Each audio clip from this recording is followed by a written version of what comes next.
You're watching InTechnology, a video cast where you can get smarter about cybersecurity, sustainability, and technology.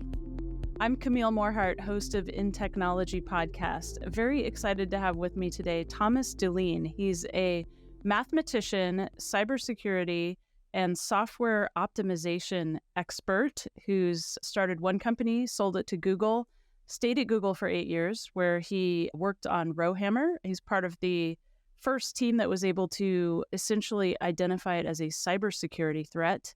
And then after he left Google, where he also worked on Google Project Zero, he started another company, which was then acquired. We're going to talk to him about a whole range of things. Welcome to the podcast, Thomas. Thank you for having me. After our wee technical difficulties on the first try here, I should mention that Thomas is also known as Halvar Flake. Who is that? So the story behind Halvar Flake is that at the beginning of my career, I was working in reverse engineering with a security background, meaning using reverse engineering to find security vulnerabilities in other people's software. And that sort of work, by its nature, involves breaking EULAs.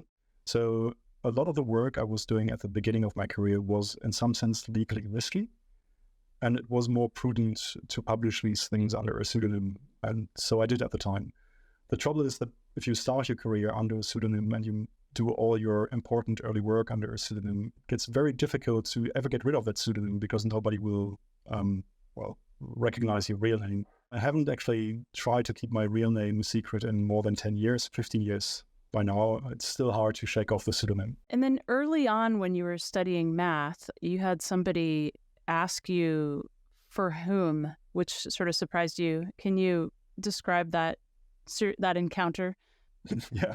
So this was Robert Morris Sr., the father of Robert Morris Jr., who was responsible for the first Morris worm, the Morris worm, which was one of the big internet worms at the time that took down the then internet, and who's nowadays perhaps more famous for being early founders of Y Combinator. But Robert Morris Sr. used to be chief scientist at NSA, and it has a bit of a legendary reputation in cybersecurity circles. So when I met him, I was very intimidated and very starstruck, and we had a very good conversation. And at some point, Bob Morris asked me, "So what do you do?" And I explained to him, "Well, I study mathematics." And he asked for whom. As somebody who was fairly, I wouldn't call it naive, but I was young and idealistic, I didn't quite understand what the for whom was all about. But in the end, it is at the core of what led me later on in my career to reconsider working in cybersecurity and then shifting to software efficiency work. Because the for whom kind of encapsulates that all security work is always about human conflict. You're always working for somebody and against somebody. On the defensive side, a lot of the work ends up being non-technical because you need to get your entire organization into shape. So there's a lot of tasks that involve organization and motivation and skilling people up and just redesigning the org, which is great work, but it's also less of a puzzle. On the offensive side, the work is very technically challenging and very technically interesting. But then you have the trouble, like, who do you want to work for? Particularly on the offensive side, that gets to be very tricky. And I found that optimization work gets a better alignment. For security, if you look at a piece of existing software and you find a security flaw in it, it's very rare that somebody is happy about you finding that flaw and pointing it out. Whereas in efficiency, if you find a problem in legacy software that eats a significant number of CPU cycles and you propose a fix for it, then everybody's happy because the software is now running faster and cheaper than before. So it's much less complicated to deal with the results of your work. I suppose you're using automation when you're developing this software optimization. Have you already incorporated like machine learning algorithms into the software that you built, or were your company sort of too soon for that? The company was a little bit too soon, but not a lot too soon. Then again, it's also machine learning and AI is a really interesting field that's developing very rapidly. So when we started out, we were mostly concerned with gathering performance data. Like the entire idea of optimyze at the time was we want to be the one place that gathers performance data from a whole bunch of different companies and then does aggregation and data analysis on top of these things to then make recommendations across the board to everybody to run things faster. Because one of the things that we had observed is that very quickly, the most important libraries in a software stack across multiple companies or even within one big company, will in their computational cost eclipse the most expensive service. So it turns out that the shared libraries are where all the CPU cycles are going. And the idea of Optimize at the time was, if we sit on the treasure trove of data where everybody in the world is spending their CPU cycles, you can do really fascinating things with that data in terms of doing, for example, performance bug bounties, annotating a piece of GitHub and telling people, listen, if you can make this loop 10% faster, we've got $10,000 for you because you're going to save all the customers much more. So the plan was essentially build tooling to gather this performance data and make it really comfortable and easy and convenient for companies to gather that data, and then do analysis on the data, including machine learning and so forth, and then profit. And then due to an unfortunate or fortunate set of events, depending on how you look at it, we ended up getting acquired after we had completed the data collection part, but before we had gotten to the machine learning part. So we didn't do much AI there. That said, we did have some fairly successful experiments after the recent LLM wave arrived at having LLMs explain stack traces to developers, in the sense that a lot of performance measurements will give you, at some point, perhaps a stack trace into the Linux kernel. And then not everybody is very deeply into reading the Linux kernel. And it turns out that in order to get a vague idea of what a stack trace does, an LLM, even if it's not exact in what it's stating, is usually pretty useful to the problem of, can you roughly tell me what this is all about? Plays to the strength of the LLM, which is a vast memory and not necessarily precision in the details of what it's replying. If you were to look forward, how do you think they're going to be used? I suppose in every sense, right? In the offensive, defensive, as well as software optimization space. I gave a keynote in 2018 in Moscow, of all places, about the use of AI in computer security. And the thesis I had back then that was reasonably unpopular was that AI and ML works great if you're applying it to distributions that stay stable in time. So let's say facial recognition. Human faces do not evolve at a very rapid rate. Or text comprehension. The way we use language doesn't evolve at a very rapid rate. And it usually works less well if you have a distribution that changes often, or a distribution that changes maliciously. In 2018, a lot of the AI use cases in cybersecurity were aimed at detecting bad or detecting evil. And my thesis at the time was that this is actually using it to select it incorrectly, because you're trying to target a fast-moving distribution or a maliciously changing distribution. And then there's other things that are perhaps more useful. And one of the useful things I was jokingly mentioning in the talk was, at the time, generative adversarial networks had just managed to generate credible human faces. And I had proposed that as a defender, I might be better used to create fake LinkedIn profiles so you find phishing campaigns early than detecting somebody that's actively trying to evade you. Because the distribution of human faces and LinkedIn profiles is much more stable than other things. I joke that using AI to generate fake but plausible looking source code, so attackers that try to steal your source code, steal fake source code, may be a better use of AI on the defensive side. And I feel kind of vindicated by the development since, right? Because we've gotten much better at generating fake LinkedIn profiles or fake but realistic looking source code. And nowadays it may even compile. Like LLMs have gotten so good that you may even get source code that you can build.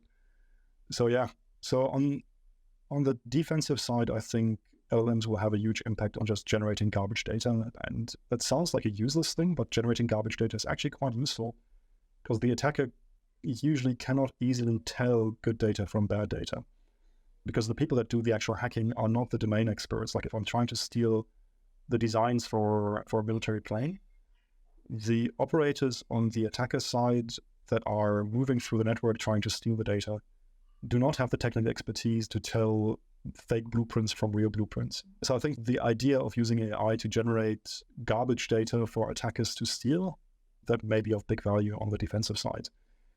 On the offensive side, it's a good question. LLMs famously can't plan very well yet, but they can give you a good how-to guide for doing the basics.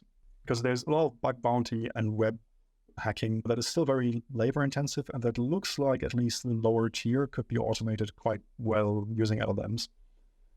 On the performance optimization side, I think there's plenty of great opportunities, not only from LLMs, but also from AlphaZero style algorithms, reinforcement learning algorithms for instruction scheduling, for memory allocation. I think the sky is the limit, really. And I think the hypothesis that we had at Optimize is that having a lot of performance data from different companies and then being able to grind that data and produce output that helps everybody save money and energy, I think the underlying hypothesis is still valid. We just didn't manage to execute on it like we wanted. If I could also get your perspective, there's a lot sort of right now on Q-star and the possibility that artificial general intelligence is, right at the precipice of, I suppose, a major tipping point. How far along do you think humanity is toward AGI? Well, this is an answer that is not terribly precise. So I watched an exchange on the artist formerly known as Twitter today, where an AI researcher I follow joked that AGI is always 3 to 5 years in the future. And then Jan LeCun from Meta replied, that's only if you're young and optimistic. If you're more seasoned, it's always 10 to 15 years in the future. So I do not expect the emergence of a general AI for arbitrary tasks that exceeds the human level in the next couple of years. That said, I think the confidence intervals around everybody's estimates have gotten very wide after the sudden jump in performance as the LLM scaled up. Like, we've seen two places, image generation and language generation, where we made a big jump, and a jump that very few people anticipated. If you had told me 3 years ago that we would get text to image in the quality that we're getting now, I would have placed that much further into the future. And similarly, the LLMs now are, like, you stare at the way they're being trained and then just predicting the next token, but then at some point, knowing a little bit about the world helps you predict the next token, right? And the fact that there can be a semblance of something like a world model or a basic concept of some things about reality that emerges just from predicting text, that is something that I certainly didn't anticipate. So I think what happened is that we had two developments that violated people's normal prediction. And as such, everybody that is careful about predictions now has to put very wide confidence intervals around any prediction, because we were all a little bit wrong and a little bit surprised. So now we have to take into account that there's a much broader range of possibilities than we thought. On the flip side, AI has a tendency of having these these breakthroughs that then make big progress in one field. And humans have a tendency to do a linear extrapolation from that. So, I mean, we all heard in the mid-2010s early 2010s, like 2013, 14 range, that fully self-driving, fully autonomous cars are just around the corner. And the reality is that nobody expects fully autonomous outside of a prescribed geography to be a thing in the next 6, 7, 8 years, right? So there was a jump in progress. Everybody extrapolated that things would continue at that clip. And then it turned out they didn't. And there was a fundamental thing that we're missing to really make it work. It's very possible that transformer-based LLMs have more or less plateaued in their capability. If I understand correctly, Google's Gemini Ultra is 4 times the size of GPT-4 in terms of parameters, but only beats GPT by like 2 percentage points on most variations. So, I'm not an AI expert at all. I'm not even deeply involved in any of this at the moment, but there's a case to be made that if I need to quadruple the size of my LLM to get 2% better performance, that we may be hitting a similar plateau, at least of this architecture. And until we've got the next breakthrough, things might not proceed at the same clip. But yeah, the other thing I found surprising is that progress in AI was in areas I didn't anticipate, right? It wasn't image generation and text generation where I anticipated progress to happen. So we're seeing an aggregation of data within hyperscalers.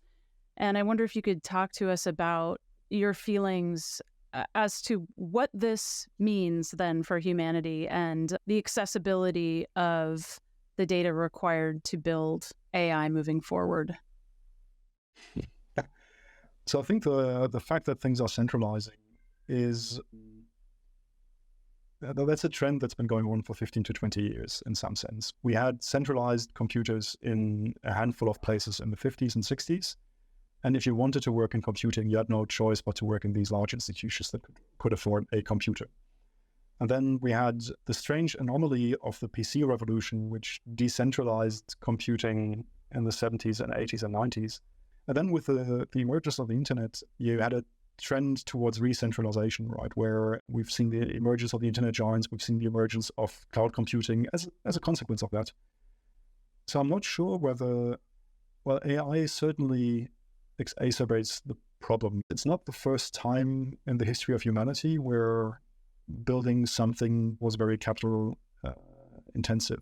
Like there's no amateur offshore oil drilling, right? It's not something you build in your garage like an offshore drilling rig.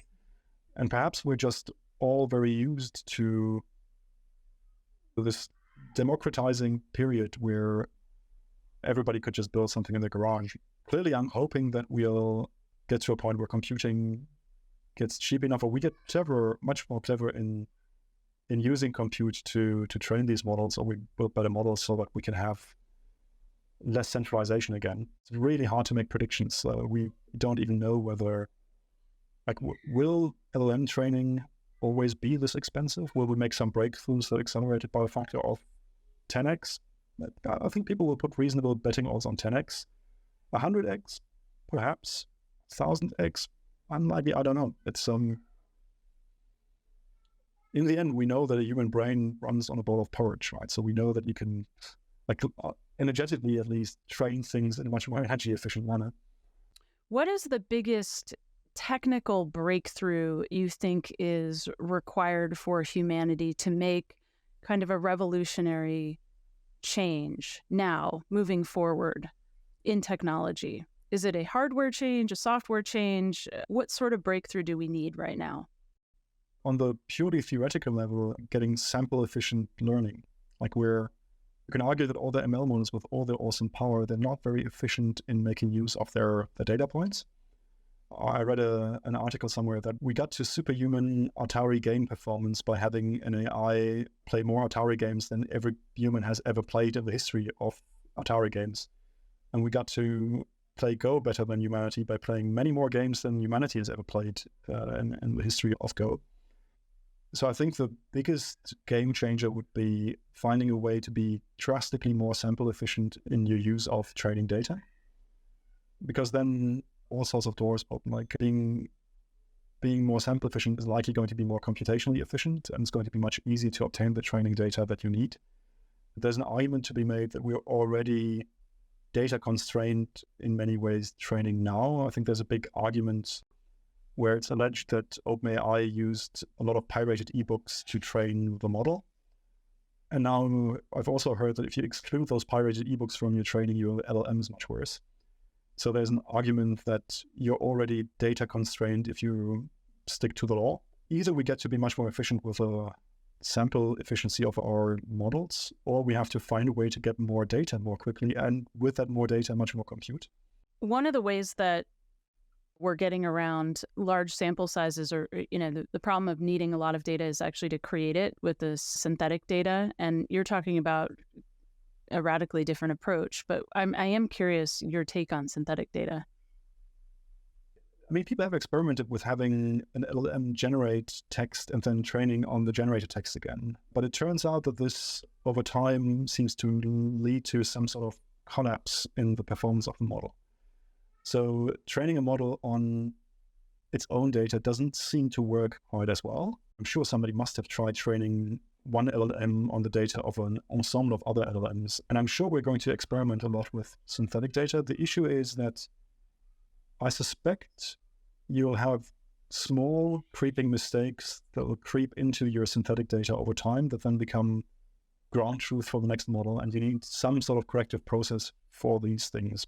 Thomas, I don't want to let you go without understanding your involvement in Rowhammer. You are famous in the cybersecurity community for your work therein. So please take a moment and just describe what Rowhammer is for people who aren't familiar with it. And then if you could just describe the role that you played and your team played in understanding what sort of cybersecurity vulnerabilities it posed, which then affected the entire industry and actually still does. Rowhammer, on the technical level, was an effect where DRAM manufacturers were shipping DRAM chips which had a certain reliability problem, where if you were reading the same memory location repeatedly, essentially putting current on the wire to read out that particular memory location in DRAM would lead to a little bit of charge leaking out of neighboring rows in memory. With the effect that if you were hammering the same place in memory hard enough, then on some neighboring rows for some RAM chips, sometimes an individual bit would flip randomly or non-deterministically. And there was a paper that demonstrated the effect by hooking up a custom FPGA to drive the RAM really hard. And then we discussed that paper internally at Google, and people were like, yeah, this will never be a problem in a real system. And then my colleague, Mark Seaborn, had identified a laptop which actually exhibited the problem. And that was very exciting because in software, you managed to get the bit flips. And then people were wondering, is this just one laptop with bad RAM? So we went to a tech stop at Google and got all the laptops they had, and we tried to reproduce it. And then it turned out that on a good fraction of these laptops, the reproduction would work. And Flippy, we christened the laptop Flippy then for flipping bits. And it turned out that that laptop was just very susceptible to the problem. And that gave us a foothold to then start experimenting with, hey, how do we turn this into a security issue? And people were like, well, it's a random bit flip, you can't do much with it. But then we realized that even if you're flipping a random bit in memory, perhaps you can fill all of memory with something that has a decent chance that a random bit flip will provide you with some value. And then we executed on that idea, and Mark drove it all the way to the finish line and did stellar work there. And then when we demonstrated the problem and that it is a real problem, all hell broke loose with the chip manufacturers generally not being very happy about this, and then the cloud providers not being very happy about it. You can imagine that at that scale and with those amounts of money involved, and also with the economic incentives involved, that out of a sudden the technical problem becomes a big organizational and political problem. And that was very interesting to watch. And the underlying problem doesn't really go away. Like if I'm making DRAM chips, the economics force me to ship the most unreliable chip that my customer cannot tell is unreliable. In the sense that, I mean, like if the customer doesn't notice it's unreliable or will never see an unreliability, it's not a problem for the customer, so they're fine with it. I can't throw away every DRAM chip that has a hint of unreliability in it. The problem that DRAM is still susceptible to flipping bits when it's treated poorly isn't going away, and that's still an issue today. And for me, it was very enlightening in the sense that as a software engineer, you live in this very fake deterministic world, and then you realize at some point that the monocausal determinism that you're used to as a software developer is an illusion created for you by generations of electrical engineers that spent their lives trying to make things monocausal and deterministic. In some sense, it matured me as a scientist, because having been a pure mathematician beforehand and then having done computer stuff, and largely, while my minor was in economics, I hadn't really dealt with experimental science yet. And surprisingly, a lot of the backend engineers at Google that were involved in the response were by education not natural scientists either. So stuff like, we need to estimate how bad this RAM is with reasonable confidence intervals was something that was just not in the bread and butter of everybody's background. And it turns out that, funnily enough, the machine learning folks are much more about empirical experimentation than the classical computer science canon. Yeah, and Rowhammer, for me, really sparked an interest in the physics of computing and what's actually happening during the manufacturing process. I had used computers for many years, for 30 years almost, without ever really wondering, so what's involved in making a chip, and how many weeks does it take to make a chip, and what are all the complications? And then once you stare into that, your mind is blown and changed forever, right? Because the amount of science and the amount of engineering and the amount of very intricate process knowledge is just really amazing in some sense. And it's like, for a nerd like me, it's the greatest show on earth to some extent. Thomas Dullien, thank you very much. Halvar Flake, pseudonym. But now we all know who you are. Thank you so much for sharing with us, your expertise in mathematics and your thoughts about AI and where it's headed and what sort of technical innovation the world needs next, and your consideration about cybersecurity and working in the space and kind of what it means and where we're headed. Really enjoyed the conversation, and I appreciate your time. Never miss an episode of InTechnology by following us here on YouTube or wherever you get your audio podcasts. The views and opinions expressed are those of the guests and author and do not necessarily reflect the official policy or position of Intel Corporation.